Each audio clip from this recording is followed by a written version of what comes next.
Ed Gonzalez, Harris County Sheriff, joined here by Chief Deputy Diaz. We have Majors Nanny and Majors KRIV. Ed Gonzalez, Harris County Sheriff. This evening at approximately 6:04, just past 6 p.m., our deputies received a disturbance, a family disturbance at a residence.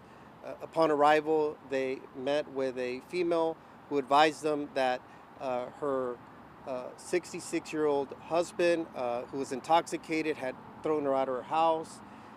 So our deputies were investigating the nature of the disturbance and making sure both parties were okay. As they began making entry into the home and make contact with the other party, the other male, it's our understanding, and again, this is preliminary, that the male occupant in the house immediately opened fire upon the deputies. Our deputies were able to return fire, striking the male. The male has been transported by life flight in critical condition to a hospital. That was the last information I had on him. Our deputy, we do not believe was struck by gunfire, but he does have a laceration on his forehead, but they're still running tests here at the hospital, so we're very grateful for the staff here at HCA for the attention they're giving him. Families here are deputies in good spirits and trying to stay positive, but obviously, shaken from the incident. Really speaks to the dangerousness, as we always say, about any family disturbance. And so, our deputies put their lives on the line to respond to these matters, and things could change in an instant. So, our prayers go out to everybody involved. These situations are always difficult. So that's the initial information we have at this time. Again, I say it's still preliminary. We want to just give you the information we have right now. A full investigation will be underway where we'll have better information on exactly what happened, but that's the preliminary information we received. Our deputies have different years of service. Two of them, three fired shots. Two of them have been on the agency as a whole for about a year and a half. The third one has been on for 11 years of service. None of the other two were injured that we know of. And so that's the information that we have at this time. Any questions? Do you have any idea how he might have gotten the cut? Not sure. That'll be part of our investigation because gunfire was what occurred. We don't know if it could have been a graze wound. And obviously striking the head, very vulnerable area, very, very dangerous type of potential injury there. But thankfully, he's going to be okay and survive, but we don't know exactly what happened. There's an ongoing scene investigation over there right now. I'll be going there after this.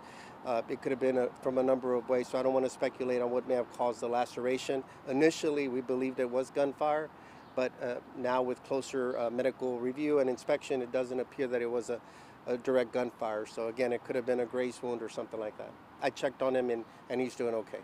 Can you describe how bad it is? Is he going to need stitches? Possibly stitches. Yes, I'm not a medical expert, so I mean, he's being treated, so I didn't want to interfere too much and disturb the process much. But he's going to be okay. It seemed more like a laceration, but nothing life-threatening that it appears. Did you guys have to make forcible entry on the house? I wasn't told that. I can't confirm, that at this point. Our understanding, it wasn't forced entry of any kind. I believe the door was already ajar. I think they were just trying to make contact with him, and in their approach was when he immediately opened gunfire. They really didn't have a chance. They announced their presence. They had talked to the female party to the disturbance, and when they were trying to just make contact with him to get obviously both sides of the story and what have you, that's when he allegedly opened gunfire on them, and they returned gunfire immediately back. And so we do not have any known history at the location of any past disturbances that we know of, but again, we'll be checking. Sometimes those incidents are unreported, but nothing that we've seen at first glance. Were those deputies able to lay eyes on him when they walked through the door? Was he kind of hidden? Yeah, that part I'm not sure. We haven't gotten that far in. We want to be respectful. There's a double investigation going on right now. We have the Harris County District Attorney's Office that will conduct an investigation, as well as our homicide investigative team, which is all standard protocol. So we're letting them kind of do it. We just wanted to get the preliminary information out to you. Were you guys informed he had a gunfire by the female? I'm sorry? Were you guys informed that he may be armed or had a possession fire? I believe we were advised that he was armed, or that he had a weapon. We don't know, on his person or in the house. we don't know. Things happen pretty quickly soon after their arrival, just past 6 p.m. So when you're told something like that, how does that affect how you guys decide to proceed and It just depends, you know. I mean, a lot of different factors. We're going in, you know, there were 3 deputies on scene, and so they're just trying to make some preliminary contacts. A lot of times, it just goes normal. Person responds and wants to give their side of the story, you know. But sometimes it could turn badly, like it did today, where you know, gunfire happens. So that's what we have right now. You know, obviously, you know, we're glad they're okay, or they're going to be okay, and you know, we'll be conducting an investigation. How are his injuries? I'm sorry. How are his injuries? I'm sorry. How are his injuries? The suspect. We were just told it was in critical condition, so we have folks over there as well. So you said homicide investigators are there, but that's procedural, right? Yeah, homicide investigators. Yeah, just because a deputy, well, 3 deputies discharged their firearms, so they respond to any deputy-involved shooting as well, and also, you know, the nature of the individual's injuries. The suspect at this point, you know, he's in critical condition, so, you know, he's got a family as well. You know, we're, you know, prayers go out to everybody, and these type of situations is very difficult for everybody involved. Do you know where he was shot? I'm not sure exactly where he was shot. Any idea how many times he was shot? I'm not sure. Okay. And how many deputy-involved shootings this year? Not too many. No, we've actually, you know, have been trending downward, and so, you know, that's always a good thing, you know. And so I'm not sure of the exact number. I don't know if anybody knows it. I would be estimating right now. Okay. Yeah, so I'm not sure the exact number. I think it was around 15 last time I checked. All right. Is this just another reminder about how dangerous the domestic disputes are? It's like pulling somebody over domestic disputes, or it seems like there's almost. Yeah, just again, thank you. I mean, always like to take an opportunity to just mention about, you know, intimate partner violence, domestic violence. It could happen to anyone.